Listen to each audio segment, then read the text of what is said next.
At long last, the addition to the Ultimate Smash roster that everyone has been waiting for. With Banjo Kazooie finally entering the fray, let's dissect their treasure trove of moves and put the puzzle pieces together to figure out how they play.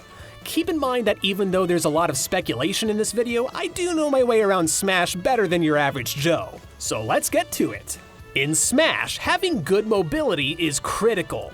Banjo's walking speed is nothing impressive, but once he breaks into a full-on talon trot, he looks like he'll be able to keep pace with the top 15 or 20 fastest characters in the game. But the whole idea of Smash is to fight, so let's break down those attacks. While we only get to see about half of their moveset, we can still get a good idea of what Banjo does based on what they did show.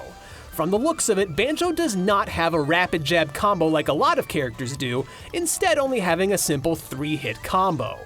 The trailer is only rendered at 30 frames per second and we don't see the very beginning of the animation, but it looks like Banjo's jab is about 5 frames. That would make it about the same speed as K. Rool and Roy. Let's take a look at what's probably Banjo's down tilt, the Beak Buster. Again, hard to say how fast it is, but that's not what's interesting about this move. First, theory time. I suspect that for this move, Kazooie will not have a hurt box. What that means, if it's true, is that Banjo will not take damage if Kazooie pecks projectiles or enemy attacks. That would make down tilt a great way to break through or slide under fireballs. And if you land a hit, this is where the next interesting bit comes in. If you look at the angle that down tilt launches Pac-Man, he goes straight up. That would make it super easy to combo into aerial moves. Like the next attack we see, back air. Back air is a weak 3-hit pecking combo, but just because it doesn't seem to launch enemies far doesn't mean it won't be a great attack. Because it doesn't launch far and the fact that it's a multi-hitting move, expect back air to be a good tool for extending combos. And since the first hit of back air is so low, you could probably even turn it into a good combo starter as well. Forward smash is based on that cool unlockable move from Banjo Tooie. It's a little slow, but it looks like it just might be able to hit people above you, kind of like Ike's forward smash. That's all we get to see of their normal attacks, but thankfully, it looks like the trailer showed us everything that the B button can do. These are all just my best guesses, but let's start with what I think is plain old neutral B, the egg firing attack. From the looks of it, Kazooie fires an egg with every press of the B button. But if you hold B and then move left or right, Kazooie becomes an egg-coughing gun for Banjo. Not only does this give you mobility while vomiting eggs, but it might also make you fire faster too. It's hard to see, but the eggs look like they're fairly weak projectiles, like Sheik's needles. But what they lack in power, they'll probably make up for in distance and rate of fire. While we're talking eggs, it looks like that egg farting ability is going to be Banjo's down B. I'm willing to bet that this move will only ever give you grenade eggs. It looks like a slow move, so having some extra firepower would make it a good trade-off.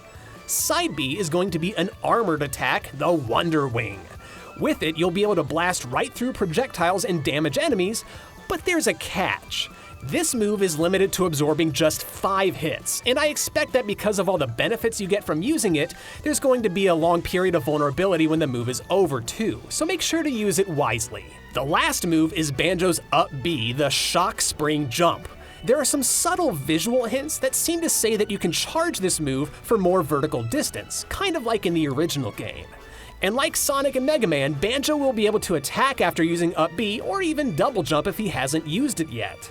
And lastly, outside of attacks, Banjo will let us take the fight to none other than Spiral Mountain, a rotating stage that probably pauses on occasion for the bridge to form and for Gruntilda to terrorize the battle. That's everything the trailers showed us, but there's still so much more to learn about Banjo. We've yet to see most of his aerial moves, and we don't know anything about his grabs and throws.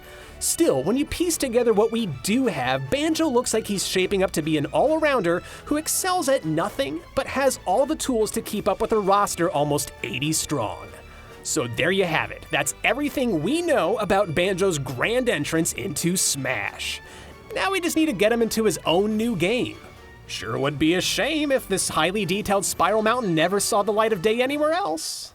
With Nintendo releasing its newest character into Smash, We thought now would be a great time to give you online warriors some basic tips to help you get good with. and punish Joker. But first, let's get you good with Joker. While Joker may have projectiles to pester with, where he really does his damage is up close.